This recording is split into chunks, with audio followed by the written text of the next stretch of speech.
So, Minlan, the things that I remember about Minlan, she won the N2 Women Rising Star, I think, a couple of years ago. She won the ACM Rising Star Award, again, a couple of years ago, don't remember when.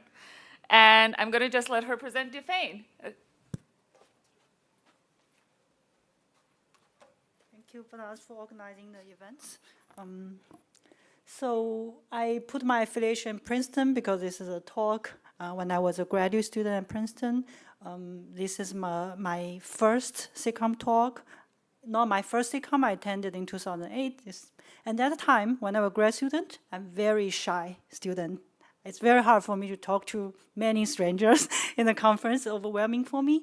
But I did get a lot of warm welcomes from the community, both senior and junior people.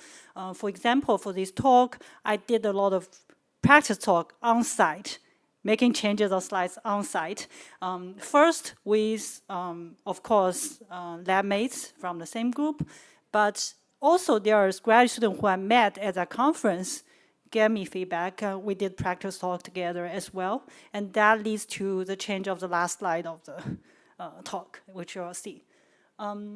Okay, so this is a Defane work. It's under the SDN direction. And you have to remember this is 2010. So at the early stage of SDN, the actual work is done in 2008, 2009 frame. And you will see the timeline later. Okay, so before SDN, we were having the network where we have the data plane that's on the switch that focus on how to forward the packet. And the switch has limited resources, different limited capabilities, so it can only support limited policies. At the same time, the control plane also runs on the switches. And this is what I have the little brain there. Because they're on the switches, they're very hard to manage. And then we have the operators who have the hard job of doing offline configurations, a lot of time manually configure these complex switches. So at that time, there are two key trends, flow-based switches and logically centralized control, and you now realize it's software-defined networking. So essentially, in data plane, the first trend is open flow switch. Recall that I don't have to explain this slide, people know here. It's just mesh action rules. And OpenFlow was published in CCR 2008. So OpenFlow was first introduced around just before Defane. And then in the control plane, there has been a long history work of recognizing it's so hard to configure control plane protocols in the switches, so let's do it in a logically centralized way. It traced back to the initial RCP work, and then 4D work coming from AT&T, CMU, Stanford, a bunch of group, and ESAN is a 2007 SIGCOMM paper that first introduced this kind of centralized control for security protocols. And then NOx is the one, the same group of people, Martin Casado, Scott, etc., who extended to the general policies. And Onyx is the one they collaborate with Google to develop the first production level software-defined protocols. But the one, so I was following this SDN trend, and when I work on Defane, Onyx was in the same year, so it's not available. Our experiments are done with NOx, just to give you the sense of the history here. So essentially, SDN solves a lot of the problem of management complexity, and Defane focuses on the small problem inside the controller on how the controller can interact with the switches to apply the fine-grained policies. Okay, there are essentially two ways the controller and the switch can work together. One is a pre-installed rules, right? So the controller operator specifies a bunch of policies. Controller pre-install the rules in all the switches so that when packets come in, they can just match the rules and get it forwarded. The problem here is the switches have limited space, so you cannot really pre-install all the rules. You may predict what kind of traffic may go through and pre-install all the rules there. And when your host move, you don't have the flexibility of moving the rules together with it. So that is why in the ESAN work from Stanford, you see they changed the practice to install rule on demand.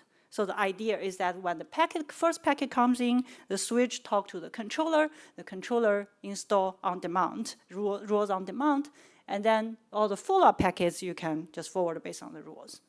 But the challenge here is now you have this controller who have limited resources, but to handle so many requests, right? And there's an extra delay of going through the controller, and the switches getting more complex because they have to implement additional protocols of interacting with the controller. And there could be malicious hosts who DDoS the controller as well. So that's the defense goal, is that can we scale with the network growth, even with the limited TCAM resources at the switcher, limited resources at the controller? Can we improve the packet performance without the delay of going through the controller? And also, we want to work with existing OpenFlow switches, not making too much changes. And our idea is combine the proactive and reactive approach of previous work.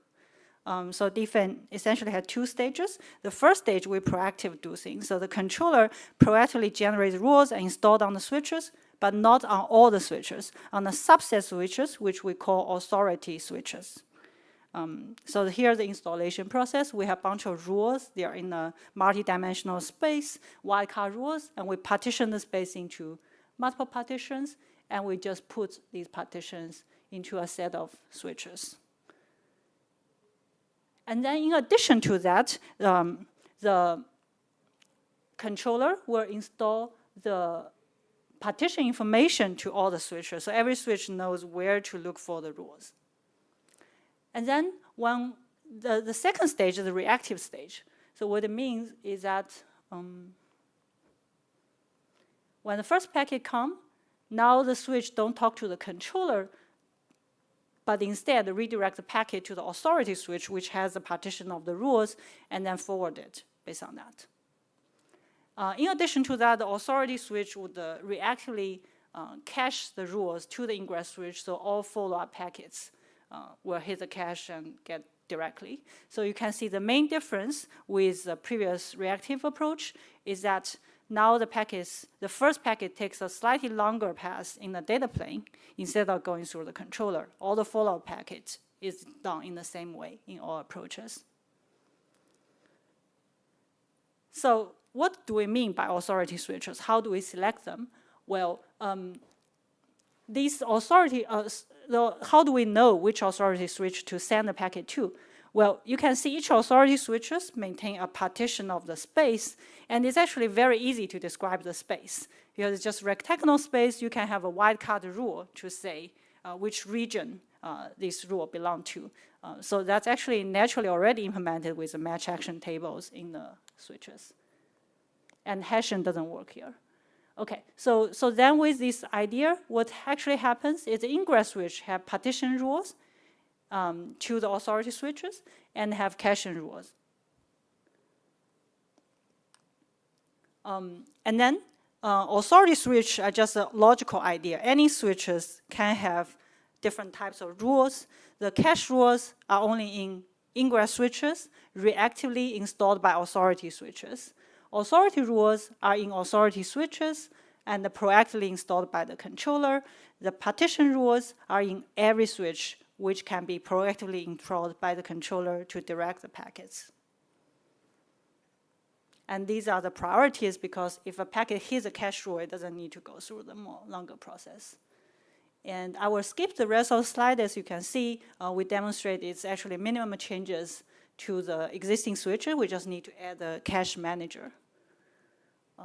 And there are a lot of additional research in the paper on how can we handle these multi-dimensional wildcard rules. There are different priorities. How do we select the right region to cache in, and how do we partition the rules? There are a lot of complexity there. But I will just briefly show you the performance result. We implemented in click-based OpenFlow switch, kernel level implementation. I'm not sure how many people here recall click. Open vSwitch is the current standard, but at that time it didn't exist yet. Knox controller is the latest SDN controller we had at the time. And so here in this figure, the x-axis shows the sending rate, y-axis shows the throughput we can sustain.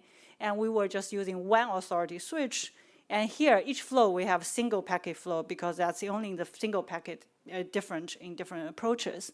And we can see that the traditional ESM-based approach hits bottleneck first with the ingress switch bottleneck because we have a software switch, and that can only send 20K flows to the controller. And of course, the controller manages many switches, so we can keep adding switches. And you can see the controller gets a bottleneck with 50K flows per second.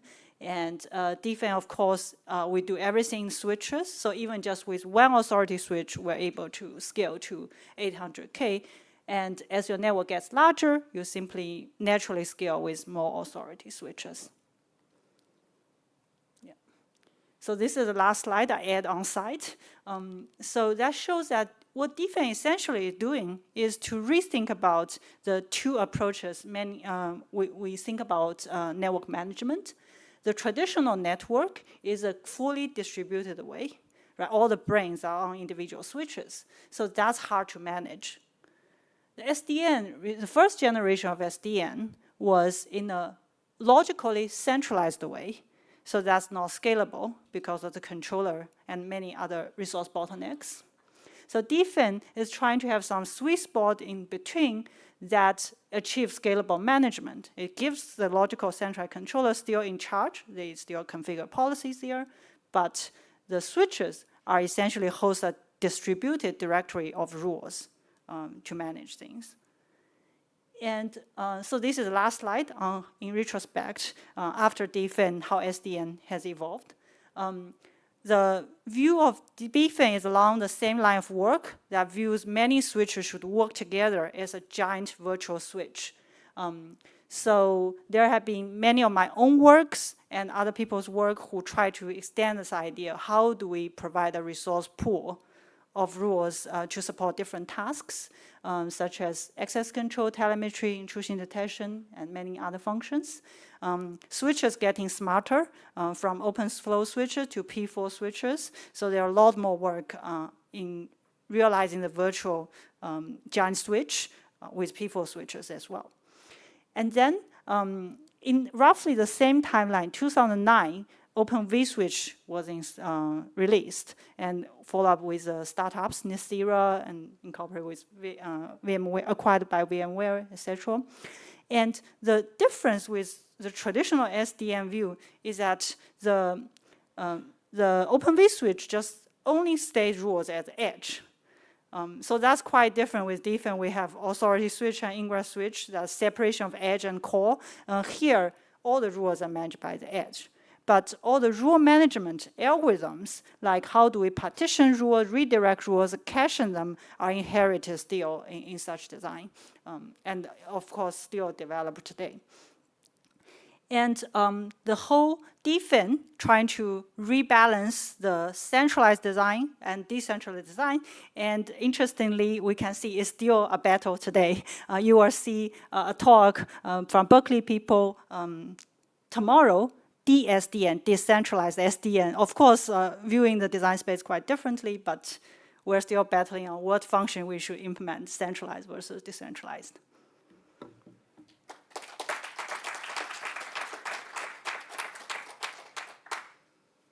I won't make the same joke again, but anybody have questions? Right. Did you say there's a panel after this, or should I ask a question now? No, you should ask a question now because I think we ran out of time. Okay.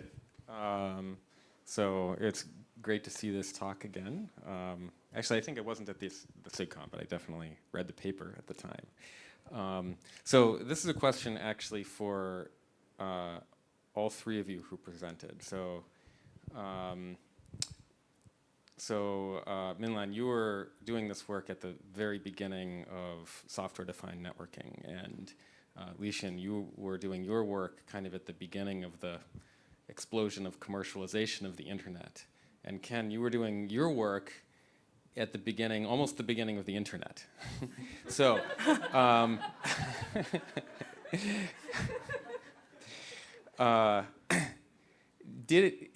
what strikes me is that there was so much waiting to be discovered at that time. and it was such a completely open space. Did it feel like that to you at the time when you were doing that research? And what makes you feel that way now?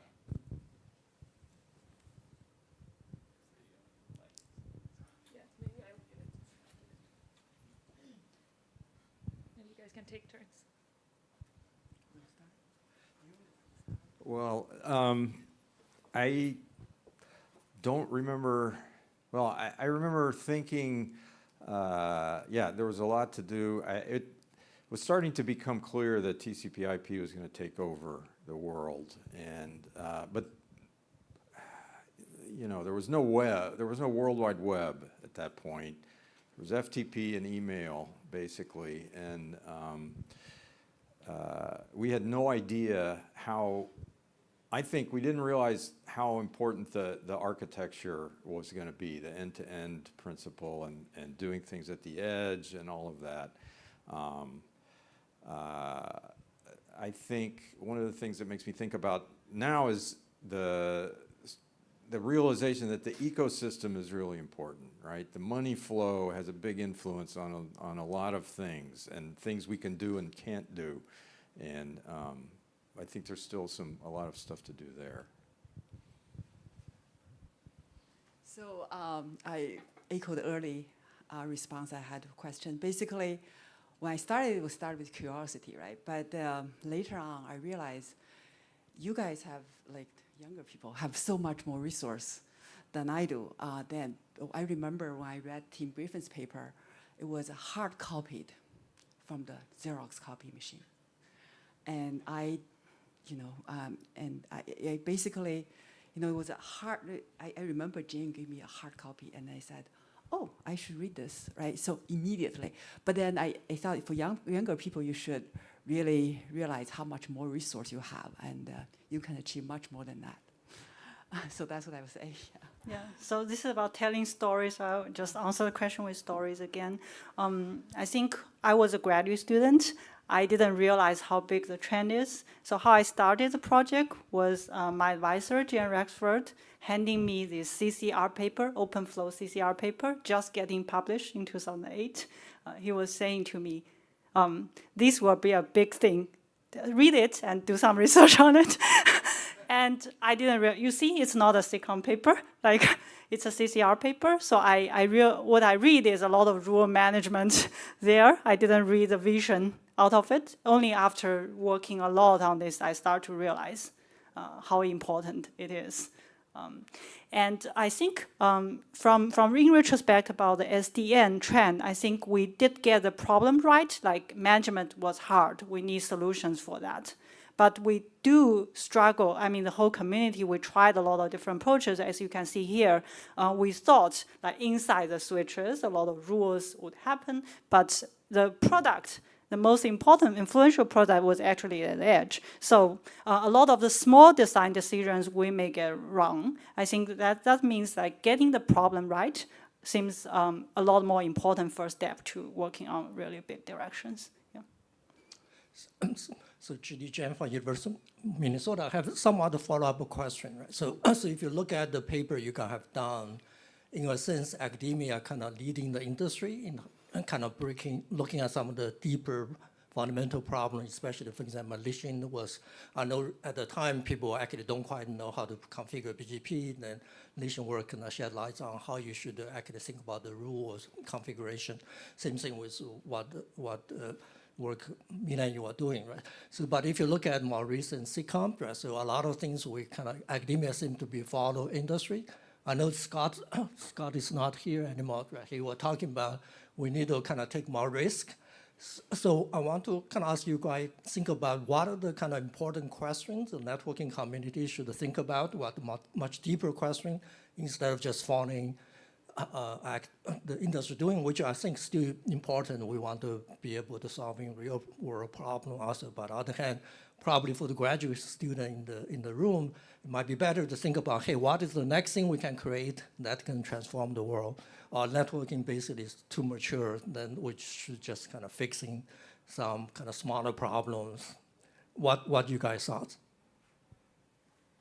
Short answers, please, because we're already over time. But